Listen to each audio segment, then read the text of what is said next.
Well, happy CRS, day one. How are you feeling so far? I feel great, man. I'm glad to be back in Nashville. So where do you live? We live in New Caney, which is 20 minutes north of Houston, Texas. Okay. So how often do you get to come to Nashville?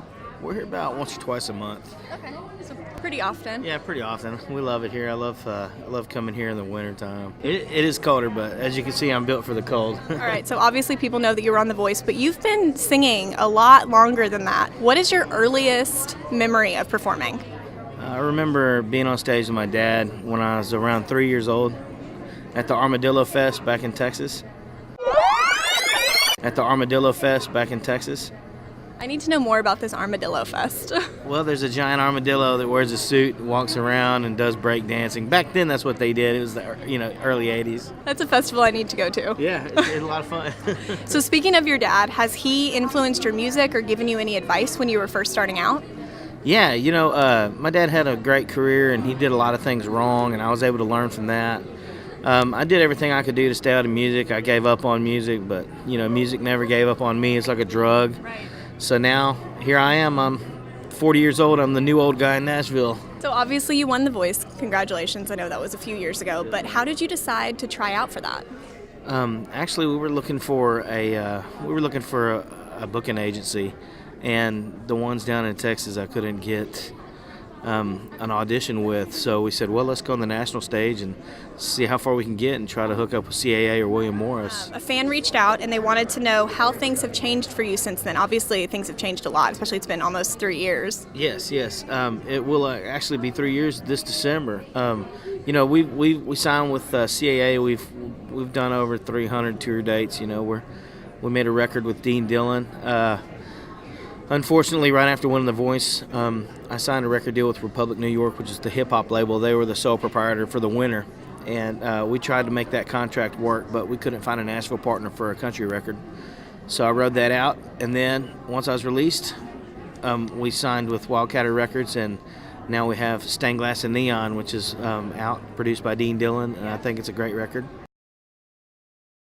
Your album totally sucked me in. I listened to it from start to finish, and there's not a track on that album that I didn't like, honestly. Thank you. I've been following you on Twitter, actually. I'm kind of stalking you, so. Well, I definitely stalked you first, so it's fine.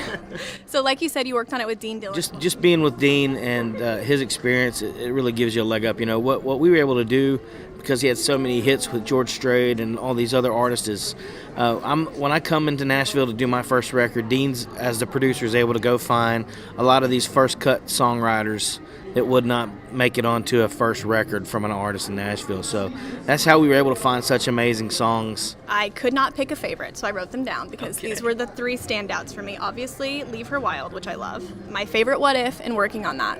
Do you have a favorite? Working on That is probably my favorite song on the record, and I hope that's our next single to radio. I really feel like that song embodies me vocally, and you can really hear passion in that. But, on every song on the record, I tried to approach it differently. I wanted to really connect emotionally with each track, and I consider myself like a method actor. I'm a method vocalist, and so I try to really get into the story and present that with a vocal on each record that's different, and I think we were able to do that on this album. Can you tell me about the album title, because I love it?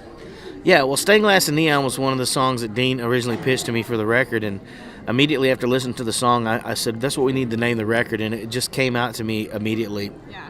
And I think it's such a great name for a record. Stained Glass and Neon, the bar in the church, people go there for the same thing, whether they know that or not. Everyone's looking for healing, and some go to the bar, some go to the church. So I think it really reaches a wide spectrum of folks, and I just thought it was such a great name for a record. It's very transparent. How did you decide that Leave Her Wild would be the first single from this album?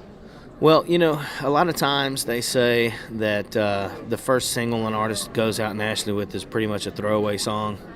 Even though Leave Her Wild, I believe, is one of the strongest songs on the record, there's no other song on the record that comes out with a kick, rock, and beat like that. And I thought, well, if we're going to come out of the gate, let's come out with that kick drum and the good rocking song like that, and let people know that we are diverse. They probably think I'm a balladeer because mostly on The Voice, that's all I did was ballads. And so to be able to come out and release a rockin' song first and let people know, hey, I can do more than just sing ballads, I think it was a great idea. I couldn't pick a favorite song, but I have a favorite line. Okay. You don't have to drive me crazy. I'm close enough to walk. I want to wear that on a T-shirt. Yeah, I love it. We need to get some made. Actually, I had told my wife that. There's the two songs that I have on the record came out of me and my wife Misty getting into arguments. That's when I told her, you don't have to drive me crazy. I'm close enough to walk. And the other time was I said, if you're gonna drive me to drinking, drop me off the bar. Which is also another great line. Oh, she thinks I'm full of crap as it is. She's been married to me. We've been together for 20 years, so none of my jokes are funny anymore. And then lastly, I know this album is still pretty new, but do you have any big goals for it? Yeah, we just, we need to do this kind of thing and pick up great followers like you that can help spread the word. We're really grassroots, we're not a major label, it's a small label. And obviously I'm relying on my incredibly good looks and charm to sell this record.